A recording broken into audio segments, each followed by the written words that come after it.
Аяулым бір анаң бар, перзент боп ақтамасың ана сүтін.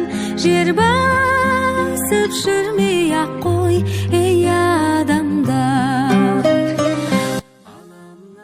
Анасына ақ орамал сыйлаған, соны көрген адам мақтаған.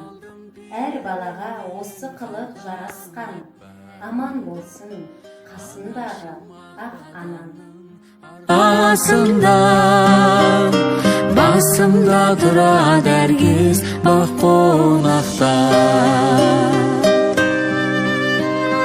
Шықсаң да қиял жетпес қияға бір.